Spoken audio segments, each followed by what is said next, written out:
and welcome. This is Ameco and you're watching our daily updates live from Bahar Dar, Ethiopia. I am Gaila Damu. Stay tuned.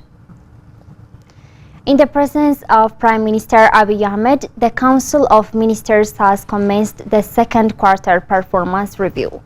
According to the Office of the Prime Minister, the review began with presentations on activities undertaken focusing on four sectoral areas of governance and justice, social and economic sectors. It is worth recalling that the Prime Minister initiated these performance evaluation sessions to foster a culture of delivery within the government sector.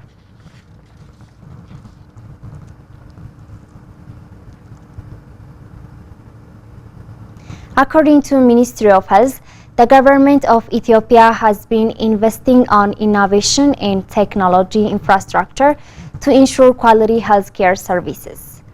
Modomlige has more on it. In his keynote speech to the 80th National Healthcare Innovation and Quality Summit, Health State Minister Dr. Ayele Tashoma said the number and type of innovation interventions implemented in Ethiopia have increased in recent years.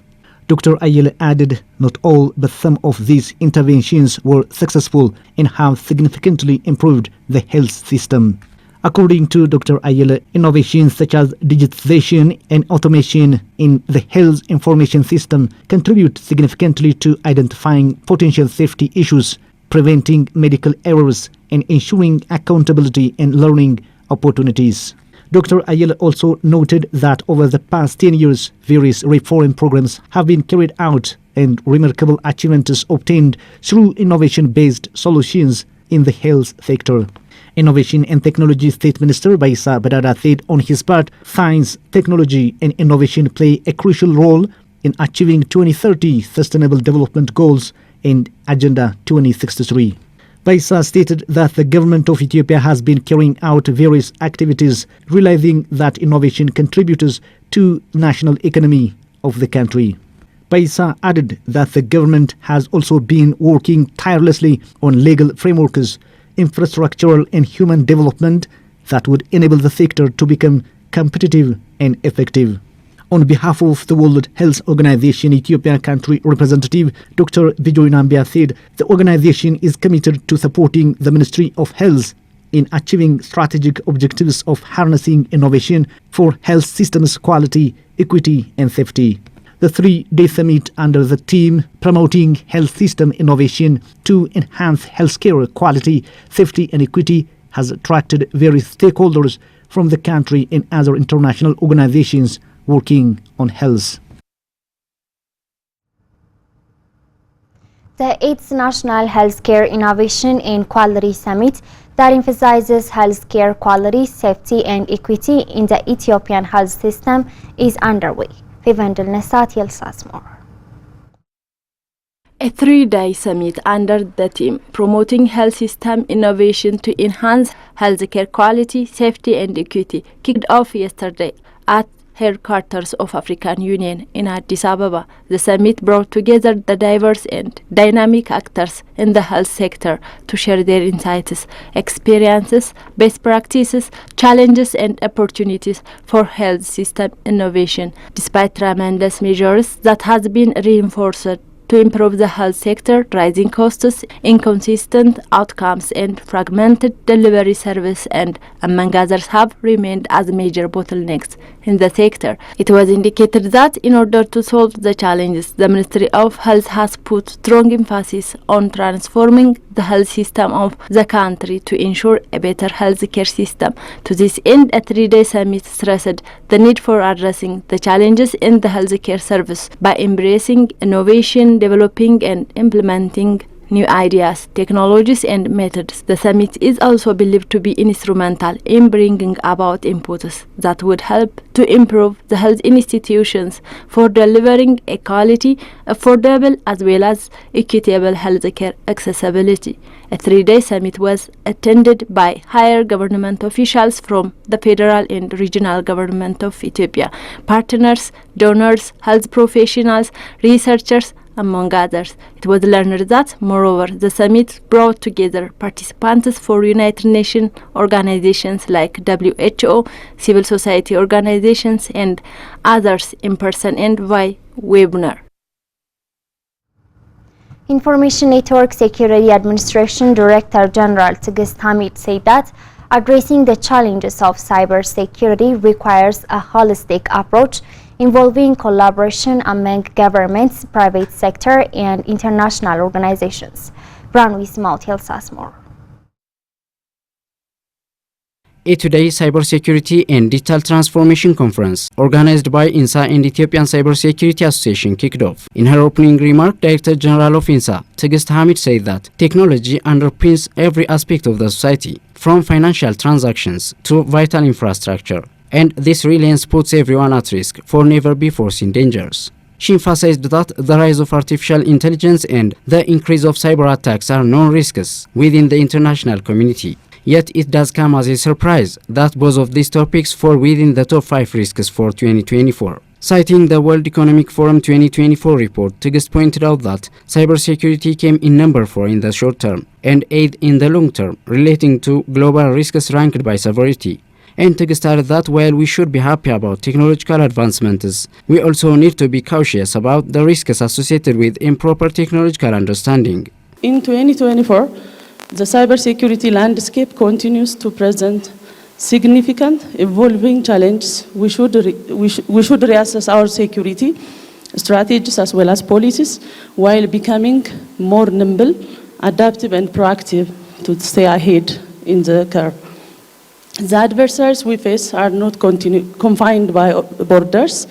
They navigate the virtual realm with still remain vigilant in the face of the persistent danger. Furthermore, the Director General pointed out the need for a holistic approach that involves the collaboration among governments, private sector, and international organizations to address the challenges of cyber insecurity. By the end of 2024, the cost of cyber attacks on the global economy would top $10.5 trillion, she stated, and added that cybersecurity has evidently become a very critical concern that needs the attention of researchers, academicians, and organizations to confidentially ensure the protection and security. The quantity and complexity, the severity of cyber attack has also escalated on a national level. In Ethiopia, 4,623 cyber attack attempts were recorded during the first half of the 2016 fiscal year. In the same period, the percentage of the high-risk cyber attacks have more than doubled to 115%, as compared to the first 6 months of the last year, 2015 fiscal year report.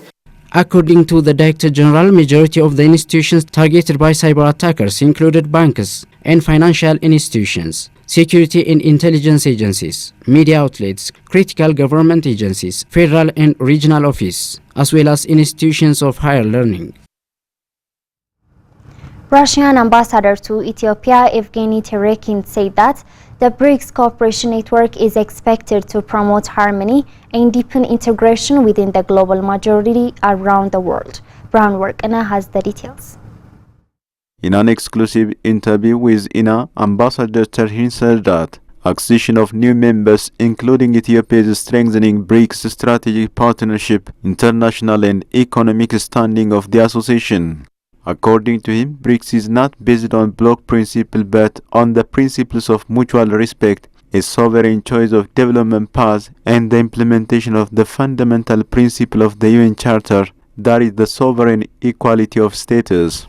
Terhin added, BRICS is always open to unequal dialogue aimed at looking for a balance of interests. The ambassador stated the share of the bloc stands about 25% of global exporters. The aggregate GDP of the BRICS countries in terms of purchasing power parity has reached about 1/3 of the global value and has exceeded that of the G7 countries.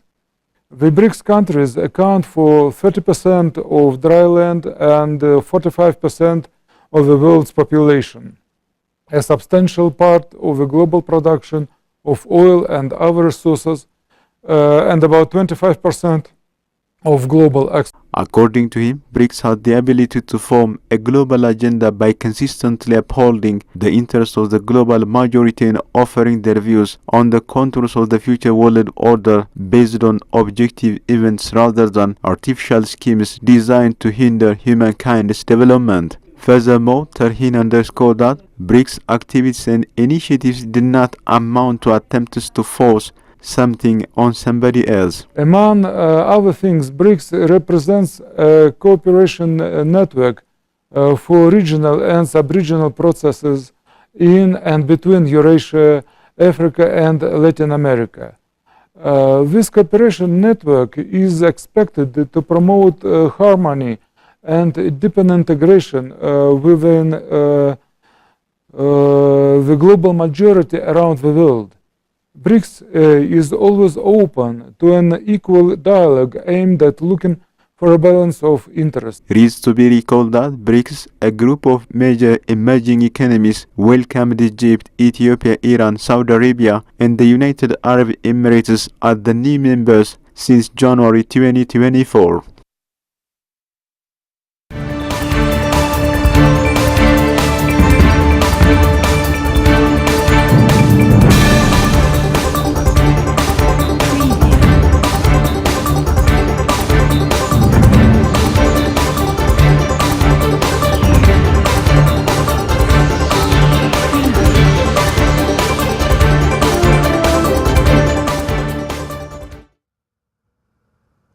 You're watching Amhara Media Corporation English Service, and now let's proceed to News Beyond Borders.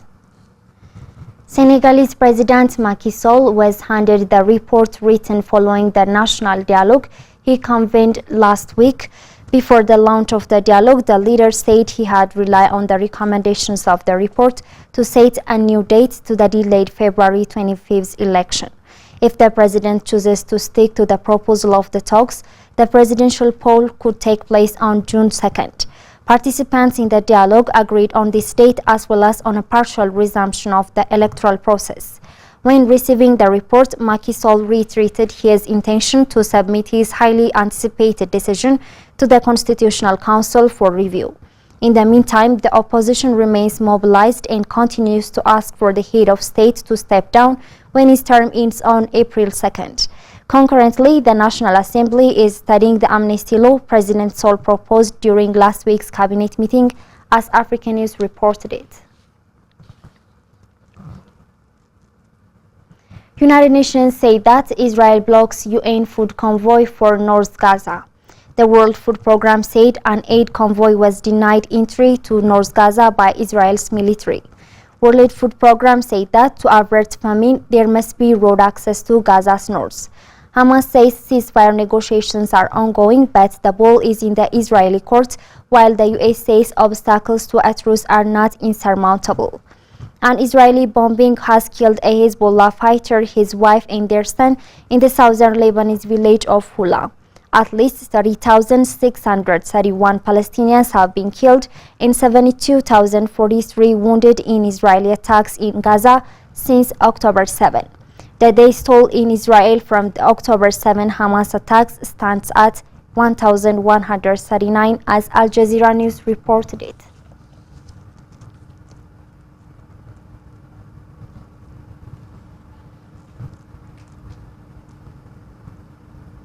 That's all the news we have for today. I am Gaila Damu. Thanks for watching and stay tuned with the rest of our programs.